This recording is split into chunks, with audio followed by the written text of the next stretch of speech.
നിഴൽ വ്യാപാരികൾ എന്ന ചിത്രത്തിൽ ഒരു സതീശൻ, ഫുഡ് ഇൻസ്പെക്ടർ സതീശൻ എന്ന ക്യാരക്ടറാണ് ഞാൻ പ്രതിദാനം ചെയ്യുന്നത്.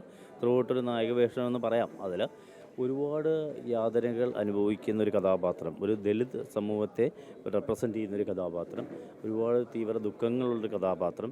അതുമാത്രമല്ല ഈ കഥാപാത്രം ഒരുപാട് പ്രൊഫഷണലി ഉന്നമനാണ്. കാര്യം ഒരുപാട് സ്ഥാനമാനങ്ങൾ അദ്ദേഹത്തിനുണ്ട്, എല്ലാവരും അംഗീകരിക്കപ്പെടുന്ന വ്യക്തിയാണ്. പക്ഷേ ജാതി വ്യവസ്ഥയ്ക്ക് എതിരായിട്ടുകൊണ്ട് അത് തിരസ്കരിക്കപ്പെടുകയാണ് പല വേദികളിലും ഇദ്ദേഹത്തെ. നമ്മൾ നേരത്തെ ഡയറക്ടർ സാർ പറഞ്ഞ പോലെ അംബേദ്കറിനും ഒക്കെ കിട്ടിയ ഒരു തിരസ്കാരം, നമ്മൾ ആ മഹാന്മാർക്ക് അനുഭവിച്ചൊരു തിരസ്കാരം എന്താണ് ഈ കഥാപാത്രം ചെയ്യുമ്പോൾ, ഈ സ്ക്രിപ്റ്റ് വായിച്ചപ്പോൾ എനിക്കത് തോന്നി. ആ ഒരു സതീഷിനെ പൂർണ്ണമായിട്ട് ഉൾക്കൊണ്ട് ചെയ്യാൻ പറ്റിയെന്നാണ് എൻ്റെ വിശ്വാസം. അത് പ്രേക്ഷകരാണ്. നിങ്ങൾ സ്ക്രീനിൽ നിരവധി അവാർഡ് മേലകൾക്ക് മത്സരിക്കേണ്ട ചിത്രമാണ്, സ്ക്രീനിങ്ങിന് തിയേറ്ററിൽ വരേണ്ട ചിത്രമാണ്.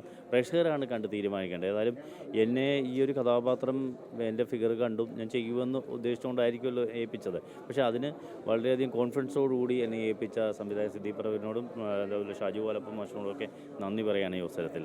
ഇനി പ്രേക്ഷകരാണ് തീരുമാനിക്കേണ്ടത്. സതീഷിനൊരു എന്താ പറയുക, വലിയ ഡെപ്തുള്ളൊരു കഥാപാത്രം തന്നെ. ആ ഒരു കഥയിലേക്ക് ഇറങ്ങി ചെന്നപ്പോഴാണ് എത്രമാത്രം യാതനകൾ ആ മനുഷ്യൻ അനുഭവിച്ചു എന്ന് എനിക്ക് മനസ്സിലാക്കാൻ പറ്റിയത്.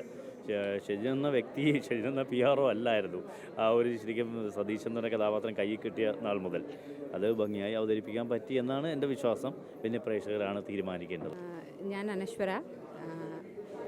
ഞാൻ സിദ്ദീഖ് പറവൂരിൻ്റെ നിഴൽ വ്യാപാരികൾ എന്നുള്ള പടത്തിൻ്റെ, അല്ലെങ്കിൽ സ്വാലിഹ് എന്നുള്ള 2 പടത്തിലെ ഒരേ സമയത്ത് ഫീമെയിൽ ലീഡായി ചെയ്യാൻ പറ്റിയ ഒരു സന്തോഷമൊക്കെ, എക്സൈറ്റ്മെൻറ്റിലൊക്കെയാണ് നിൽക്കുന്നത്. ഓക്കെ, അപ്പോൾ ചെയ്യാൻ പറ്റി. പിന്നെ ഈ പടം ബേസിക്കലി സോഷ്യലി റിലവൻ്റ് ആയിട്ടുള്ള, സാധാരണ നമ്മളൊരു പടത്തിൽ കാണുന്നത് അറ്റ് എ ടൈം ഒരു കാര്യം അല്ലെങ്കിൽ ഒരു കൺസെപ്റ്റ് ആയിരിക്കും ഡിസ്കസ് ചെയ്യുക. ഈ പടത്തിൽ നമ്മൾ at A time multiple socially relevant ആയിട്ടുള്ള കാര്യങ്ങളാണ് ഡിസ്കസ് ചെയ്യുന്നത്. ഇതിൽ വലിയൊരു പാർട്ടായി ഇതിൽ മെയിൻ ലീഡായി ചെയ്യാൻ പറ്റിയതിൽ ഒരുപാട് സന്തോഷമുണ്ട്.